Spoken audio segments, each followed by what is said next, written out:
மொழிப்போர் அனல் அணையவில்லை. எந்த மொழியும் நமக்கு எதிரி இல்லை. ஆனால் எந்த மொழியும் எந்த இனமும் நம்மை ஆதிக்கம் செலுத்த முயன்றால் அதனை தடுத்து நிறுத்தும் கடமை ஒவ்வொரு தமிழ் மண்ணில் பிறந்த ஆண் பெண் அத்தனை பேருக்கும் உண்டு. குமாரபாளையத்தில் அமைந்துள்ள 15 மொழிப்போர் தியாகிகள் நினைவு தூணுக்கு வீர வணக்கம் செலுத்தி திருச்சி என். சிவா பேட்டி. 1965ஆம் ஆண்டு இந்தி எதிர்ப்பு மொழிப்போர் நடைபெற்றது. அப்பொழுது போராட்டத்தில் ஈடுபட்டவர்களை ராணுவத்தை வைத்து போராட்டக்காரர்களை சுட்டு வீழ்த்தினர். தமிழ்நாட்டில் பல இடங்களில் நூற்றுக்கணக்கானோர் இருந்தாலும் நாமக்கல் மாவட்டம் குமாரபாளையத்தில் ஒரே இடத்தில் 15 மொழிப்போர் தியாகிகள் சுட்டு வீழ்த்தப்பட்டனர். இதனையடுத்து அந்த பகுதியில் 15 மொழிப்போர் தியாகிகளுக்கான நினைவு தூண் அமைக்கப்பட்டுள்ளது. இந்த நிலையில் ஒன்றிய அரசை கண்டித்து நடைபெற்ற கண்டன பொதுக்கூட்டத்தில் கலந்து கொள்ள வந்த கொள்கை பரப்பு செயலாளரும் மாநிலங்களவை குழு தலைவருமான திருச்சி என். சிவா பொதுக்கூட்டத்தை முடித்துவிட்டு இரவு 10 மணி அளவில் மொழிப்போர் தியாகிகளின் நினைவு தூணுக்கு சென்று வண்ண வண்ண மலர்களை தூவி 15 மொழிப்போர் தியாகிகளுக்கும் வீர வணக்கத்தை செலுத்தினார். இதனைத் தொடர்ந்து கலைஞர் தொலைக்காட்சிக்கு சிறப்பு பேட்டி திருச்சி சிவா வழங்கினார். அப்பொழுது இந்தி மொழி ஆதிக்கத்தை எதிர்த்து தமிழ்நாட்டில் பலகட்டமாக போராட்டங்கள் நடைபெற்றன. 1965ஆம் ஆண்டு இந்தி மொழி எதிர்ப்பு போர் என்பது நாடு முழுவதும் பரவியது. அப்பொழுது துணை ராணுவ படை தமிழ்நாட்டில் இறங்கி கண்ணில் கண்ட அனைவரையும் சுட்டு வீழ்த்தியது. இதில் போராட்டத்தில் ஈடுபட்டவர்கள், மாணவர்கள், களப்பணியாளர்கள், தமிழ் ஆர்வலர்கள் குண்டடிபட்டு வீழ்ந்தனர். கலைஞர் கூட பாளையம் சிறையில் 63 நாட்கள் அடைக்கப்பட்டார். பல்வேறு தலைவர்கள் பல இன்னல்களுக்கு ஆளாக்கப்பட்டனர். அந்த போராட்டத்தின் முடிவுதான் இந்திய ஆட்சி மொழி ஹிந்தி மட்டுமல்லாமல் ஆங்கிலமும் தொடரும் என நிலை வந்தது. இந்த மொழிப்போர் போராட்டத்தில் தமிழ்நாட்டில் பலர் இறந்தாலும் நாமக்கல் மாவட்டம் குமாரபாளையத்தில் 15 பேர் துப்பாக்கி குண்டு அடிபட்டு இறந்தனர். தமிழுக்காக எதையும் செய்யும் போராளிகள் குமாரபாளையத்தில் இன்னமும் உள்ளனர். திமுக இளைஞரணி சார்பில் பொதுக்கூட்டத்தில் கலந்து கொள்ள வந்த நான், முக்கிய கடமையாக எண்ணிய நான் 15 மொழிப்போர் தியாகி நினைவு தூணுக்கு வீர வணக்கம் செலுத்தியிருக்கிறேன். இங்கு இருக்கும் இளைஞர்களுக்கும் இளநங்கைகளுக்கும் வீரம், உணர்ச்சி நினைவுபடுத்தும் அடையாள சின்னமாக உள்ளது. மொழிப்போர் அனல் அணையவில்லை. எந்த மொழியும் நமக்கு எதிரி இல்லை. ஆனால் எந்த மொழியும் எந்த இனமும் நம்மை ஆதிக்கம் செலுத்த முயன்றால் அதனை தடுத்து நிறுத்தும் கடமை ஒவ்வொரு தமிழ் மண்ணில் பிறந்த ஆண் பெண் அத்தனை பேருக்கும் உண்டு என்று பேசினார். இந்த நிகழ்ச்சியில் நாமக்கல் மேற்கு மாவட்ட செயலாளர் முன்னாள் சட்டமன்ற உறுப்பினருமான KS மூர்த்தி, ஈரோடு நாடாளுமன்ற உறுப்பினர் KE பிரகாஷ், தெற்கு நகர திமுக பொறுப்பாளர், வடக்கு நகர திமுக பொறுப்பாளர் சஷ்டி விஜய் கண்ணன் உள்ளிட்ட கழக நிர்வாகிகள், சார்பு அணி நிர்வாகிகள் பலர் உடனிருந்தனர். இந்தி மொழியினுடைய ஆதிக்கத்தினை எதிர்த்து பல கட்டங்களில் தமிழ்நாட்டிலே 1938, 48 என்று போராட்டங்கள் நடந்திருந்தாலும் 1965ஆவது ஆண்டு நடைபெற்ற அந்த இந்திய மொழி போர் என்பது, அந்த எதிர்ப்பு கனல் என்பது இந்தியா முழுவதும் மிகப்பெரிய தாக்கத்தை ஏற்படுத்தியது. உலக அளவில் பெரிய அதிர்வலைகள். காரணம், அதற்கு முன்பு யாரும் மொழிக்காக இந்த அளவிற்கு தியாகத்தை செய்ய முன் வந்தது இல்லை. அந்த போராட்ட நேரத்தில் துணை இராணுவமே தமிழ்நாட்டில் இறங்கி கண்ணுக்கு பட்டவர்கள் எல்லாம் சுட்டு தள்ளுகின்ற ஒரு கொடுமையான நிலைமை ஏற்பட்டது. ஏராளமான மாணவர்கள், களப்பணியாளர்கள், தமிழ் ஆர்வலர்கள் அந்த போராட்டத்தில் குண்டடிப்பட்டு வீழ்ந்தார்கள். தலைவர் கலைஞர் அவர்கள் 63 நாட்கள் அப்பொழுது பாளை சிறையில் அடைத்து வைக்கப்பட்டார். எல்லா தலைவர்களுமே அன்றைக்கு பல்வேறு இன்னல்களுக்கு ஆளானாலும் அந்த போராட்டத்தினுடைய முடிவுதான் இன்றைக்கு இந்தியாவினுடைய ஆட்சி மொழிகளில் இந்தி என்பது மட்டுமில்லை, ஆங்கிலமும் தொடரும் என்ற ஒரு நிலை வந்தது. அந்த நேரத்தில் குமாரபாளையத்தில் துப்பாக்கி சூட்டில் 15 பேர் இறந்து போனார்கள் என்பது ஒரு குறிப்பிடத்தக்க நிகழ்வு. தமிழ்நாட்டின் பல இடங்களில் இப்படிப்பட்ட துப்பாக்கி சூட்டுகளில் ஏராளமான பேர் இறந்திருக்கலாம். ஆனால் குமாரபாளையம் அரசியல் தெளிவு பெற்ற ஒரு ஊர் என்பதோடு இங்கே தமிழுக்காக எதையும் செய்யக்கூடிய போராளிகள் அந்த நாளிலிருந்து இன்னும் தொடர்ந்து கொண்டிருக்கின்றார்கள். தமிழ்நாடு அரசு நிறைவேற்றி அனுப்பிய 10 மசோதாக்களை குடியரசுத் தலைவருக்கு ஆளுநர் RN ரவி அனுப்பியதை ரத்து செய்வதாக உச்சநீதிமன்றம் அதிரடி தீர்ப்புக்கு நாமக்கல் மாவட்டத்தில் திமுகவினர் பட்டாசுகள் வெடித்து இனிப்புகள் வழங்கி கொண்டாட்டம். தமிழ்நாடு அரசு சட்டமன்றத்தில் நிறைவேற்றிய தமிழ்நாடு பல்கலைக்கழக சட்ட திருத்த 2வது மசோதா உள்ளிட்ட 10 மசோதாக்களை காலக்கெடு இல்லாமல் நிறுத்தி வைத்திருந்த கவர்னர் RN ரவிக்கு எதிராக உச்சநீதிமன்றத்தில் தமிழ்நாடு அரசு தொடர்ந்திருந்த வழக்கில் கவர்னரை கண்டித்து தீர்ப்பு வழங்கியதோடு நிலுவையில் இருந்த அனைத்து சட்டமன்ற மசோதாக்களையும் தனது சிறப்பு அதிகாரத்தை பயன்படுத்தி நிறைவேற்றப்பட்டதாக சுப்ரீம் கோர்ட் அறிவித்திருப்பதை கொண்டாடும் வகையில் நாமக்கல் கிழக்கு மாவட்ட திமுக சார்பில் மாவட்ட அவைத்தலைவர் மணிமாறன் தலைமையில் திமுகவினர் பரமத்தி சாலையில் உள்ள கலைஞர் சிலைக்கு மலர் மாலை அணிவித்து பட்டாசுகள் வெடித்தும் அவ்வழியாக செல்லும் மக்களுக்கு இனிப்புகள் வழங்கியும் தங்களுடைய மகிழ்ச்சியை வெளிப்படுத்தினர். இதில் நாமக்கல் மாநகராட்சி மேயர் கலாநிதி, துணை மேயர் பூபதி, தலைமை பொதுக்குழு உறுப்பினர் டாக்டர் மாயவன், நாமக்கல் நகர செயலாளர்கள் ராணா ஆனந்த், சிவகுமார், மாநகராட்சி உறுப்பினர்கள், நிர்வாகிகள், இளைஞரணி அமைப்பாளர்கள் உள்ளிட்ட 100க்கும் மேற்பட்டோர் கலந்து கொண்டனர். தமிழ்நாடு அரசு சட்டமன்றத்தில் நிறைவேற்றி அனுப்புகிற தீர்மானங்களை அனுமதி வழங்காமல் நிறுத்தி வைத்திருந்த அடாவளி RSS RN ரவி அவர்களை எதிர்த்து தமிழ்நாடு அரசின் சார்பில் உச்சநீதிமன்றத்தில் தமிழ்நாடு முதலமைச்சர் தளபதி அவர்கள் வழக்கு தொடர்ந்தார்கள். அந்த வழக்கின் அடிப்படையில் இன்று உச்சநீதிமன்றம் வரலாற்று சிறப்புமிக்க தீர்ப்பை வழங்கியிருக்கிறது. இதன் மூலம் ஆளுநர்களுக்கு எந்த அதிகாரமும் இல்லை. சட்டமன்றம் நிறைவேற்றுகிற தீர்மானத்தை ஒப்புதல் அளிப்பதை தவிர அவர்களுக்கு வேறு வழி இல்லை என்கின்ற வரலாற்று சிறப்புமிக்க தீர்ப்பை வழங்கியிருக்கிறார்கள். மேலும் 1 மாத காலம் அல்லது சில தேவையான தீர்மானங்களுக்கு 3 மாத காலம் இடைவெளியில் அந்த தீர்மானங்களுக்கு கண்டிப்பாக ஒப்புதல் அளிக்க வேண்டும் என்று இன்றைக்கு தீர்ப்பு வழங்கியிருக்கிறார்கள். இந்தியாவில் இருக்கிற அனைத்து முதல்வர்களுக்கும் ஒரு நல்ல முன்னுதாரணமாக இருந்து செயல்பட்டுக் கொண்டிருக்கிற நம்முடைய தலைவர் அவர்கள் இன்றைக்கு உச்சநீதிமன்றத்தில் பெற்றிருக்கிற இந்த தீர்ப்பின் மூலம் இந்தியாவிலே இருக்கிற அனைத்து மாநில ஆளுநர்களுக்கும் எந்த அதிகாரமும் இல்லை. குறிப்பாக எதிர்க்கட்சிகள் ஆளுகிற மாநிலங்களில் ஆளுநர்களை வைத்துக் கொண்டு ஒன்றிய அரசு மிரட்டுகிற அந்த நிலைக்கு ஒரு முற்றுப்புள்ளியை இன்றைக்கு உச்சநீதிமன்றம் வைத்திருக்கிறது.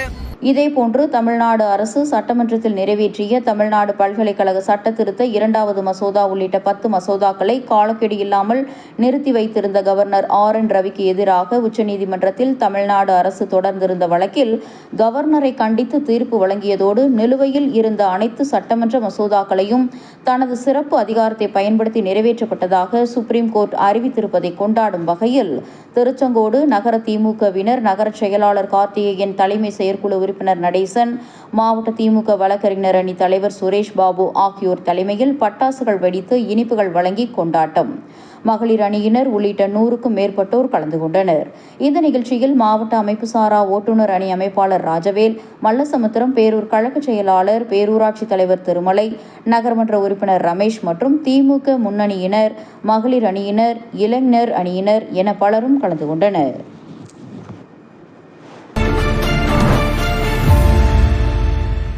நாமக்கல் மாவட்டம் மோகனூர் வட்டம் ஆண்டாபுரம் கிராமத்தில் மின்சாரம் தாக்கி உயிரிழந்தவர்களின் குடும்பத்தினருக்கு ஆறுதல் மற்றும் நிதி உதவியை தமிழ்நாடு முதலமைச்சர் திரு மு க ஸ்டாலின் அவர்கள் அறிவித்துள்ளார்.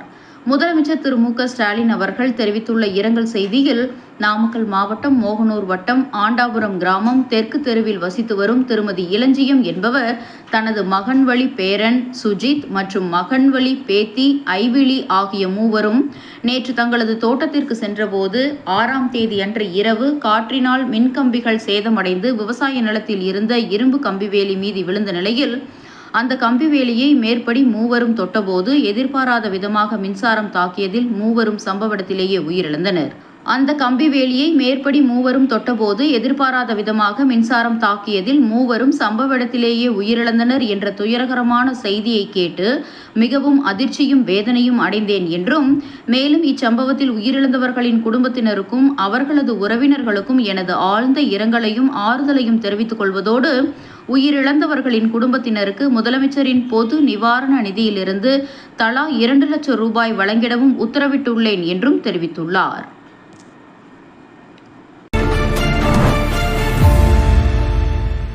ராசிபுரம் அருகே கோவில் திருவிழாவில் பச்சை தண்ணீர் ஊற்றி விளக்கெரியும் அதிசய நிகழ்வு. நாமக்கல் மாவட்டம் ராசிபுரம் அடுத்த தட்டாங்குட்டை பகுதியில் பச்சை தண்ணீர் மாரியம்மன் கோவிலானது அமைந்துள்ளது. இங்கு வருடம்தோறும் பங்குனி மாதம் திருவிழா நடைபெறுவது வழக்கம். அந்த வகையில் தற்போது திருவிழா நடைபெற்று வருகிறது. கடந்த பல ஆண்டுகளுக்கு முன்னர் கோவில் பூசாரி விளக்கு எரிய வைப்பதற்காக எண்ணெய் கேட்டதாகவும், அப்போது தர்மகர்த்தா சாமி உண்மை என்றால் விளக்கில் தண்ணீர் ஊற்றி பற்ற வையுங்கள் என கூறியதாகவும், உடனே பூசாரி குளித்துவிட்டு அதிகாலையில் கோவில் சன்னதியில் பச்சை தண்ணீரை ஊற்றி விளக்கு பற்ற வைத்ததாகவும், அப்போது விளக்கு கொழுந்துவிட்டு எரிந்ததாகவும் கூறப்படுகிறது. இதனால் காலம் காலமாக இம்முறையானது பின்பற்றப்பட்டு வருவதால் பச்சை தண்ணீர் மாரியம்மன் கோவில் என அழைக்கப்படுகிறது. அந்த வகையில் திருவிழாவை முன்னிட்டு இன்று அதிகாலை மாரியம்மன் கோவிலில் சிறப்பு அபிஷேகங்கள், பூஜைகள் நடைபெற்றதை அடுத்து கோவிலில் தண்ணீர் ஊற்றி விளக்கெரியும் அதிசய நிகழ்வானது நடைபெற்றது. இந்நிகழ்வை காண சுற்றுவட்டார பகுதியிலிருந்து பக்தர்கள் கலந்து கொண்டு அதிசய நிகழ்வை கண்டு சுவாமி தரிசனம் செய்து சென்றனர்.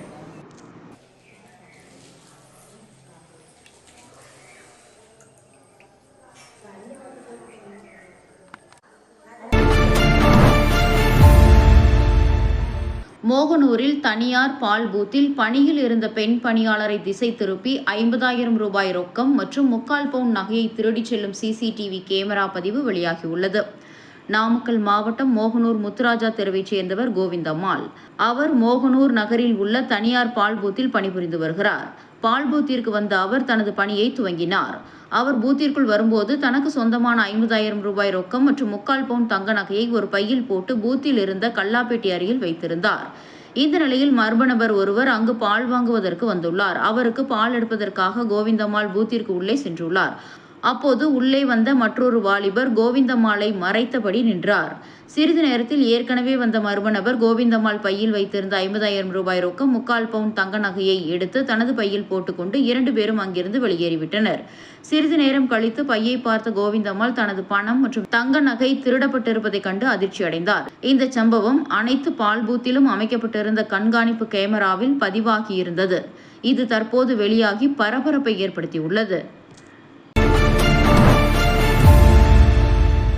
இருமொழி கொள்கை அடிப்படையில் அரசு பள்ளியில் படித்தவர்கள் பெரிய பெரிய விஞ்ஞானியாக ஆகி நிலாவுக்கு ராக்கெட் அனுப்பி அதில் தண்ணீர் உள்ளது என்று நிரூபித்து காட்டியவர்கள் தமிழ்நாட்டில் அரசு பள்ளியில் படித்தவர்கள்.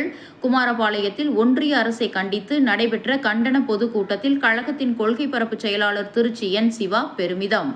நாமக்கல் மேற்கு மாவட்ட திமுக இளைஞரணி மற்றும் குமாரபாளையம் சட்டமன்ற தொகுதி, குமாரபாளையம் நகர திமுக கழகத்தின் சார்பில் இந்தி திணிப்பு, நிதி பகிர்வில் பாரபட்சம், தொகுதி சீரமைப்பில் அநீதி செய்யும் ஒன்றிய அரசை கண்டித்து மாபெரும் கண்டன பொதுக்கூட்டம் குமாரபாளையத்தில் நடைபெற்றது. குமாரபாளையம் வடக்கு நகர திமுக பொறுப்பாளரும் நகர்மன்ற தலைவருமான ஷஷ்டி விஜய்கண்ணன் தலைமை வகிக்க, நாமக்கல் மேற்கு மாவட்ட செயலாளரும் முன்னாள் சட்டமன்ற உறுப்பினருமான KS மூர்த்தி, ஈரோடு பாராளுமன்ற உறுப்பினர் KE பிரகாஷ் ஆகியோர் முன்னிலை வகிக்க, கழகத்தின் கொள்கை பரப்பு செயலாளரும் மாநிலங்களவை குழு தலைவருமான திருச்சி என். சிவா கலந்து கொண்டு சிறப்புரையாற்றினார். தேசிய ஜனநாயக கூட்டணி சார்பில்தான் பிரதமராக மோடி தேர்ந்தெடுக்கப்பட்டார். பாரதிய ஜனதா கட்சியின் சார்பில் பிரதமராக தேர்ந்தெடுக்கப்படவில்லை. கூட்டணி கட்சி உள்ள ஒரு கட்சியினர் ஆதரவு அளிக்கவில்லை என்றால் பிரதமராக மோடி இருக்க முடியாது என்றார். மத்திய அரசுக்கு வரி மூலம் 100 ரூபாய் வந்தால் அதில் 9 ரூபாய் தமிழ்நாட்டிலிருந்து வழங்கப்படுகிறது. தமிழ்நாட்டிலிருந்து 9 ரூபாய் பெற்றுக்கொண்டு ஒன்றிய அரசு தமிழ்நாட்டுக்கு வழங்கப்படுவது 4 ரூபாய் 8 காசு. ஆனால் உத்தரப்பிரதேசம் வழங்குவது 8 ரூபாய். அவர்களுக்கு ஒன்றிய அரசு வழங்குவது 18 ரூபாய். பீகார் மாநிலம் மத்திய அரசுக்கு 2 ரூபாய் 75 பைசா வழங்குகிறது. ஒன்றிய அரசு திருப்பிக் கொடுப்பது 10 ரூபாய். மாநிலத்துக்கு மாநிலம் மத்திய அரசு நிதி வழங்குவது பாகுபாடு காட்டுகிறது என்று விளக்கினார். கல்விக்கு ஏன் பணம் கொடுக்கவில்லை என்று கேட்டால், புதிய கல்வி திட்டத்தினை அமல்படுத்த வேண்டும் என்று ஒன்றிய அரசு கூறுகிறது. மாநில மொழி ஆங்கிலம் மற்றும் 3வது மொழி வேண்டும் மத்திய அரசு கூறுகிறது. தமிழ்நாட்டில் இருமொழி கல்வி மட்டுமே கடைபிடிக்கப்பட்டு வருகிறது. இந்தியை திணிக்கக்கூடாது என்றுதான் திமுகவின் கொள்கை. இந்தியை கற்றவர்கள் தமிழ்நாட்டில் வேலைவாய்ப்புக்காக அதிகம் பேர் வேலை செய்து வருகின்றனர். தமிழ்நாட்டில் அரசு பள்ளிகளில் படித்தவர்கள் தான் நிலாவுக்கு ராக்கெட் அனுப்பி அதில் தண்ணீர் உள்ளது என்று கண்டுபிடித்தவர்கள். தமிழன் அவர்கள் தமிழ் மற்றும் ஆங்கில மொழியை கற்றவர்கள் என்றார். இந்த நிகழ்ச்சியில் கழகத்தின் இளம் பேச்சாளர் சேலம் கா. பிரதீபா, தலைமை சொத்து பாதுகாப்பு குழு உறுப்பினர் JKS மாணிக்கம், திமுக மாநில இளைஞர் அணி துணை அமைப்பாளர் P. ஸ்ரீனிவாசன், தெற்கு நகர திமுக பொறுப்பாளர் GS ஞானசேகரன், மாவட்ட இளைஞர் அணி அமைப்பாளர் பாலாஜி, துணை அமைப்பாளர்கள் நவுடி, ராஜா, சுந்தர், கதிரவன், சேகர் உள்ளிட்ட பலரும் கலந்து கொண்டனர். ஒன்றிய அரசுக்கு 100 ரூபாய் வருமானம் வருகிறது என்றால் அதில் தமிழ்நாடு தருகிற பங்கு மட்டும் 9 ரூபாய். எவ்வளவு? 9 ரூபாய். நமக்கு அவர்கள் திருப்பி தருவது எவ்வளவு தெரியுமா? 4 ரூபாய் 8 காசு. குறித்துக் கொள்ளுங்கள். தமிழ்நாடு தருவது 9, திருப்பி தருவது 4 ரூபாய் 8 காசு. உத்தரப்பிரதேசம் தருவது 8 ரூபாய், நம்மை விட 1 ரூபாய் குறைவு. திருப்பி பெறுவது எவ்வளவு தெரியுமா? 18 ரூபாய். பீகார் எவ்வளவு தருவது தெரியுமா? 2.25 ரூபாய். பெறுவது எவ்வளவு தெரியுமா? 10 ரூபாய். நான் 3 மாநிலங்களை மட்டும் சொல்கிறேன். அதிகம் கொடுக்கிறோம், குறைத்து பெறுகிறோம். ராசிபுரம் அருகே சீராப்பள்ளி மாரியம்மன் கோவிலில் சாட்டையடி வாங்கி பக்தர்கள் வினோத நேர்த்திக்கடன். நாமக்கல் மாவட்டம் ராசிபுரம் அடுத்த சீராப்பள்ளி மாரியம்மன் கோவில் பண்டிகை கடந்த வாரம் பூச்சாட்டுதலுடன் தொடங்கியது. அதிகாலை பூச்சட்டி எடுக்கும் நிகழ்ச்சி நடைபெற்றது. அதிகாலை பக்தர்கள் ஊர்வலமாக கோவிலை வலம் வந்தனர். பின்னர் பூச்சட்டியில் இருந்த நெருப்பை கோவில் முன்பு கொட்டியவுடன் பக்தர்கள் அதை திருநீராக எடுத்து நெற்றியில் பூசிக்கொண்டனர். தொடர்ந்து சாட்டையடி நிகழ்ச்சி நடைபெற்றது. அருள் வந்த பூசாரி பக்தர்களை சாட்டையால் அடித்து ஆசி வழங்கினார். பக்தர்கள் தங்களது பிரார்த்தனை நிறைவேறினாலும் அல்லது ஏதாவது ஒரு கோரிக்கையை மனதில் நினைத்து கொண்டும் பூசாரி முன்பு வந்து கையை தூக்கி வரிசையாக நிற்கின்றனர். சாட்டையுடன் நிற்கும் பூசாரி அருள் வந்து பக்தர்களை அடிக்கிறார். ஒவ்வொருவராக வரும் பக்தர்கள் கையை உயர்த்தி நடனமாடிக்கொண்டே சாட்டையடி வாங்கி செல்கின்றனர். இந்த வினோத பழக்கம் பல ஆண்டுகளாக கடைபிடிக்கப்படுகிறது. இது குறித்து சீராப்பள்ளியைச் சேர்ந்த பக்தர்கள் கூறும்போது, தங்களது பிரார்த்தனை நிறைவேறினால் சாட்டையடி நேர்த்தி கடனை செலுத்துகின்றனர். மேலும் சாட்டையடி வாங்கினால் தீமை விலகி நன்மை நடக்கும் என்ற நம்பிக்கை உள்ளதால் குழந்தைகள், பெண்கள், பெரியவர்கள் என அனைவரும் வேண்டுதல் இல்லை என்றாலும் பூசாரி கையால் சாட்டையடி வாங்கிக் கொள்கின்றனர். இவ்வாறு பக்தர்கள் கூறினர்.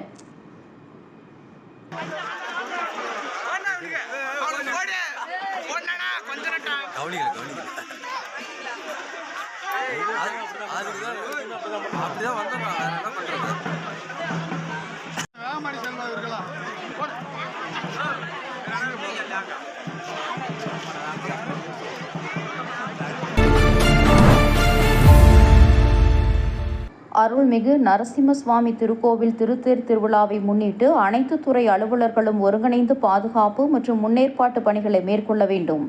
அரசு துறை அலுவலர்களுக்கு மாவட்ட ஆட்சித்தலைவர் மருத்துவர் ச. உமா அதிகாரிகளுக்கு அறிவுரை வழங்கியுள்ளார். அருள்மிகு நரசிம்ம சுவாமி திருக்கோவில் தேர் திருவிழாவை முன்னிட்டு முன்னேற்பாட்டு பணிகள் குறித்து ஒருங்கிணைப்பு குழு கூட்டம் மாவட்ட ஆட்சியர் மருத்துவர் உமா தலைமையில் மாவட்ட ஆட்சியர் கூட்ட அரங்கில் நடைபெற்றது. இதில் நாமக்கல் அருள்மிகு நரசிம்ம சுவாமி திருக்கோவிலின் தேர் திருவிழா 12ஆம் தேதி அன்று நடைபெற உள்ளது. இந்த தேர் திருவிழாவை முன்னிட்டு அனைத்து துறை அதிகாரிகளும் செய்ய வேண்டிய ஏற்பாடுகள் குறித்து மாவட்ட ஆட்சியர் எடுத்துரைத்தார். அப்பொழுது காவல்துறையினர் போக்குவரத்தினை சீர் செய்து உரிய பாதுகாப்பு ஏற்பாடுகளை செய்திட வேண்டும். சுவாமி திருவீதி உலா வரும்போது திருவிழா காலங்களில் பொதுமக்கள் மற்றும் பக்தர்களுக்கு உரிய பாதுகாப்பு ஏற்பாடுகளை செய்திட வேண்டும். பொதுமக்கள் போதிய இடைவெளியில் வருவதையும் பாதுகாப்புடன் சுவாமி தரிசனம் செய்வதையும் உறுதி செய்ய வேண்டும் என்றும், தீயணைப்பு மற்றும் மீட்பு பணிகள் துறையினர் திருத்தேர் விழாவின் போது தீயணைப்பு வாகனத்தை தயார் நிலையில் வைத்திருக்க வேண்டும். மருத்துவம் மற்றும் மக்கள் நல்வாழ்வுத்துறை சார்பில் மருத்துவ முகாம் அமைத்திட வேண்டும். அவசர ஊர்தியை தயார் நிலையில் வைத்திருத்தல் வேண்டும். நாமக்கல் மாநகராட்சியினர் திருத்தேர் உலா வரும் பாதைகளில் கிருமி நாசினி கொண்டு தூய்மையாக பராமரிக்க வேண்டும் என்றும், மின்சாரத்துறையினர் திருத்தேர்கள் உலா வரும் பாதைகளில் மின் பணியாளர்களை போதிய அளவில் நியமித்தும் கண்காணித்திட வேண்டும். நெடுஞ்சாலைத்துறையினர் திருத்தேர் உலா வரும் பாதைகளில் உள்ள வேகத்தடைகளை நீக்கிட வேண்டும். பொதுப்பணித்துறையினர் தேர் நல்ல நிலையில் உள்ளதா என ஆய்வு செய்வதை உறுதி செய்து சான்று அளித்தல் வேண்டும் என்றும், இந்து சமநிலைய அறநிலைத்துறையினர் அனைத்து துறைகளுடன் இணைந்து தேர் திருவிழா நல்ல முறையில் நடைபெற உரிய ஏற்பாடுகளை செய்ய வேண்டும். மேலும் காவல் ஆய்வாளர், நகராட்சி ஆணையர் ஆகியோருடன் சேர்ந்து தேர் செல்லும் பாதையை முன் ஆய்வு செய்ய வேண்டும். தேர் நிறுத்தும் இடங்களை முடிவு செய்து அறிக்கை அனுப்பிட வேண்டும் என கேட்டுக்கொண்டார். இந்த கூட்டத்தில் மாவட்ட வருவாய் அலுவலர் மருத்துவர் ரே. சுமன், கூடுதல் காவல் கண்காணிப்பாளர் திரு தனராசு, வருவாய் கோட்டாட்சியர்கள் திருமதி வே. சாந்தி, திருமதி சே. சுகந்தி, உதவி ஆணையர் இந்து சமநிலைய அறநிலையத்துறை திரு இளையராஜா, மாவட்ட ஆட்சியரின் நேர்முக உதவியாளர் திருமதி வா. சந்தியா, நியமன அலுவலர் உணவு பாதுகாப்புத்துறை மரு கே. சி. அருண், மாவட்ட தீயணைப்பு மற்றும் மீட்பு பணி அலுவலர் திரு கே. செந்தில்குமார் உட்பட துறை சார்ந்த அலுவலர்கள் பலர் கலந்து கொண்டனர்.